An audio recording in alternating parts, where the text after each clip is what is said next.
Retired bank employees का DNS relief कितना रहेगा फरवरी 2026 से, उसका जो एक्सपेक्टेड कैलकुलेशन है वो देखेंगे कि आपके कितने स्लैब यहाँ पे बढ़ सकते हैं और आपका जो टोटल डीएनएस रिलीफ है वो कितना हो सकता है। सारी चीजें डिटेल में कैलकुलेशन देखेंगे और आप इस चैनल को सब्सक्राइब जरूर कर लीजिए, क्योंकि ऐसे ही आपके कैलकुलेशन बेस्ड वीडियोस आएंगे और जो भी कोर्ट केसेस चलते हैं पेंशन ऑपरेशन से जुड़े वो सारे वीडियोस आपको इस चैनल पर देखने को मिलने वाले हैं।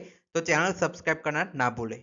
अब चलिए जो डिटेल में कैलकुलेशन है वो देखते हैं कि कैसे आपका जो डीएनएस रिलीफ है वो कैलकुलेट होता है। तो आपके जो नए फरवरी 2026 से हमें जो आपके रिटायरीज है उसका जो डीएनएस रिलीफ है वो कैसे फाइंड करना है। तो आपको उसके लिए सीपीआई के आंकड़े चाहिए होते हैं। जैसे आपके जो पहले अभी रिसेंट पे जो डीएनएस रिलीफ आपका चल रहा है वो अगस्त 2025 का चल रहा है, वो आपके 6 महीने चलेगा जनवरी तक। इसके बाद फरवरी से बदल जाएगा। तो फरवरी का अगर आपको डीएनएस रिलीफ फाइंड करना है तो आपको अक्टूबर, नवंबर और दिसंबर तीनों के आंकड़े चाहिए होते हैं सीपीआई के। उसके बाद आप यहाँ पे फाइंड कर पाते हैं। तो हमें जो आपके अभी आंकड़े पता है वो सिर्फ अक्टूबर के पता है, इसलिए हमने एक एक्सपेक्टेड कैलकुलेशन लिखा है, क्योंकि जो अक्टूबर के सीपीआई पॉइंट से वो 147.7 ऑलरेडी रिलीज हो चुके हैं। अब नवंबर दिसंबर के हमने एक्सपेक्ट किया है कि 148.5 और 149 रहेंगे। इस हिसाब से आपकी जो ओल्ड कैलकुलेशन मतलब आपका जो डीएनएस रिलीफ है वो 1916 सीरीज चल रही थी, उस पर आपका कैलकुलेशन होता है।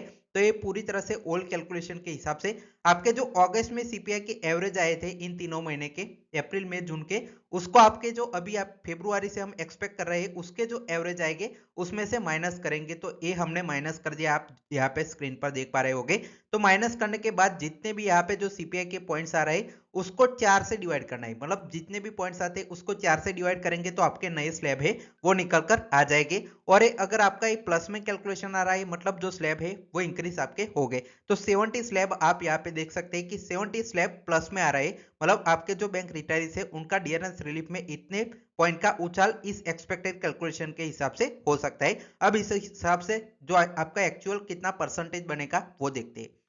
तो जैसे आप सभी ने देखा कि हमने 70 स्लैब जो इंक्रीज है वो देखने को मिला, हमने जो एक्सपेक्ट किया उस आंकड़ों के हिसाब से।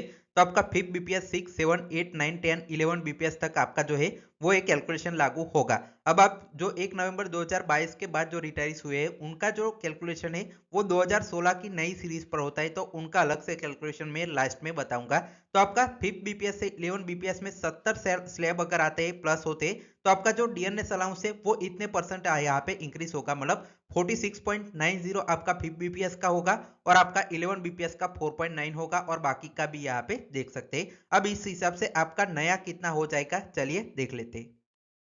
तो आपका अभी करंट में कितना डीए चल रहा है वो आप देख सकते हैं कि आपका जो करंट में अगस्त 2025 से जनवरी 2026 तक इतना आपको जो डीएनएस रिलीफ है वो रिटायरीज का चल रहा है, जिसमें 5 बीपीएस का 1487.40 चल रहा है। वैसे ही 6 बीपीएस 7 8 9 10 11 बीपीएस का अभी जो लेटेस्ट डीए है वो 54.74% यहाँ पे चल रहा है। उसमें अभी नए जो आपके परसेंटेज जोड़ देंगे तो उनका जो नया डीए है आपको डायरेक्टली ये देखना है कि आपका 5 बीपीएस का इतना, 6 बीपीएस में इतना हो जाएगा, 7 बीपीएस का आप देख सकते हैं 8 बीपीएस 9 बीपीएस 10 और 11 बीपीएस के हिसाब से आपका जो डीएनएस रिलीफ है वो इतना आपका नया बन जाएगा, अगर आंकड़े मैंने बताए कैलकुलेशन उस हिसाब से होती है तब। अब चलिए जो 12 बीपीएस है उसकी कैलकुलेशन देख लेते हैं। अब आपके जो बैंक में रिटायर हुए 1 नवंबर 2022 के बाद या आपके 12 बीपीएस के रेगुलर बैंक एम्प्लॉयज है उनका नया डीएनएस रिलीफ या डीएनएस अलाउंस कितना रहेगा फरवरी 2026 के हिसाब से। तो आप स्क्रीन पर कैलकुलेशन देख सकते हैं। अक्टूबर, नवंबर, दिसंबर में हमने अक्टूबर के जो आंकड़े हैं वो एक्सपेक्टेड नहीं है, रिलीज हो चुके हैं 147.7। अब नवंबर और दिसंबर के हमने एज्यूम किए कि इतने इतने आपके जो पॉइंट्स है वो बढ़ेंगे, अच्छा उछाल आएगा। तो आपके तीनों महीने के एवरेज आप देख सकते हैं। नया डीए आपका 148.4 में से 123.03 जो बेसिक पे में मर्ज हुआ था 12 बीपीएस में वो आपके सीपीआई के आंकड़े माइनस करेंगे। तो नया आपका डीएनएस रिलीफ या डीएनएस अलाउंस आपके जो बैंक एम्प्लॉयज है बैंक रिटायरीज है उनका 25.37 बन जाएगा, जो रिटायरीज के लिए 4.24% का जो आपका उछाल है वो है। अब आप इस पर क्या सोचते हैं कमेंट सेक्शन में अपनी राय जरूर दीजिए, कोई भी डाउट है तो भी बता सकते हैं। चैनल को सब्सक्राइब करना ना भूले। Final text watching.